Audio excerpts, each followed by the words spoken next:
بسم الله الرحمن الرحیم. ثم افیضوا من حیث افاض الناس. این آیه 199 از سوره مبارکه بقره بود. خداوند عالم میفرماد بروید از اون طرفی که ناس میرن. یک کلمه ناس در این آیه اومده که به عنوان مقتدا برای من و شما معرفی و تعیین شده. ثم افیضوا، کوچ کنید، حرکت کنید. من حیث افاض الناس. این ناس در این آیه چه کسی است؟ بنا به تفاسیر شیعه و مخالفین شیعه، ناس ابراهیم و آل ابراهیم هستند و بنا بر روایتی که در کتاب کافی مرحوم کلینی آمده در جلد 8، شخصی از امیرالمؤمنین سوال کرد که امیرالمؤمنین علیه السلام سوال رو به امام حسین ارجاع داد، شخص رو به امام حسین ارجاع داد و سوال این بود که به من بگید ناس کیه، اشباح الناس کیان و نسناس چه کسی است؟ من قطعه اول روایت رو عرض می کنم. حضرت سید الشهدا در جواب فرمودن ناس ما هستیم، ناس ماییم و حضرت دلیل رو اینطور بیان کرد. آیه 199 سوره مبارکه بقره، ثم افیضوا من حیث افاض الناس. برید از اون طرفی که ناس میرن. ناس اهل بیتن. خدا در این آیه اهل بیت رو مقتدا معرفی کرده.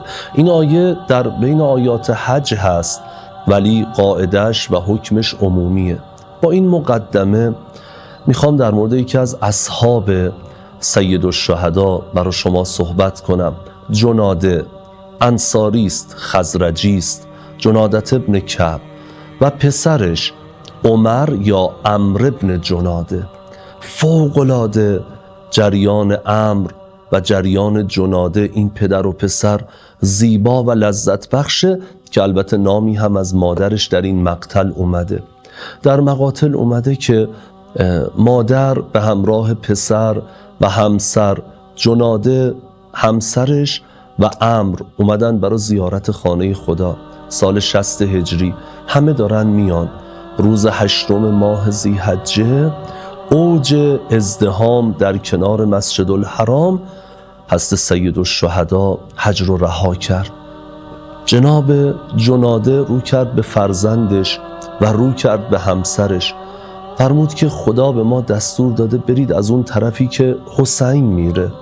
شما میخواید بمونید بمونید، ولی من به این آیه عمل میکنم. کسی که مولا رو اینطور بشناسه وظیفه خودش رو هم میدونه. همسر و فرزند هم پدر رو همراهی کردن. اون چه که در بین راه گذشت بر ما مخفی است.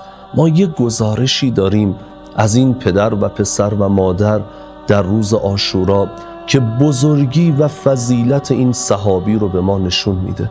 ابتدا جناده اجازه میدان گرفت، پدر این خانواده. شد روز عاشورا، حج رو رها کرد، دنبال امام حسین علیه السلام اومد تا کربلا. شد روز عاشورا، پدر اجازه گرفت، رفت میدان، به شهادت رسید. امام حسین علیه السلام بدن جناده رو از میان میدان برداشت، آورد تو خیمه دارالحرب. همین که از سید الشهدا بدن رو تو خیمه دارالحرب گذاشت، از خیمه بیرون اومد، نگاه کردید یه جوانی رعنا جلو روش ایستاده، اذن و اجازه میدان میخواد. امام حسین سر بلند کرد. چقدر این جمله جانسوز و جانکاهه. امام حسین سر بلند کرد، نگاه کردید پسر همین پدره. صدا زد یا ابا عبدالله اجازه میدانم میدی؟ امام حسین علیه السلام تو بعضی مقاتل این تعبیر اومده، از سید الشهدا فرمود ردوه الی خیمت امه. این جوون رو برش گردونید به خیمه مادرش. شاید مادر طاقت نداشته باشه در 1 ساعت 2 داغ ببینه. سازد یا حسین مادر کفن گردنم انداخته، مادر من رو به این امر فرموده. امام حسین گریه کرد، از سید الشهدا اجازه میدان داد. جناب عمرو ابن جناده یا عمر ابن جناده پسر بعد از پدر وارد میدان شد، میدانداری کرد. فزتم فوزا عظیما، به شهادت رسید. نوشتن مادر از خیمه اومد بیرون. اون کسی که این جوان رو به شهادت رسون فهمید مادر چشم انتظاره. جلو روی مادر سر از بدن فرزند جدا کرد، سر بریده رو به خیمه پرتاب کرد. مادر سر رو بوسید و سر بریده رو دوباره به میدان برگردون. ما اون چه برای حسین دادیم پس نمیگیریم. جناده و عمرو ابن جناده، این پدر و پسر، دوتا از شهدای کربلان که اقتدا رو به ما یاد میدن. و السلام علیکم و رحمت الله و برکاته.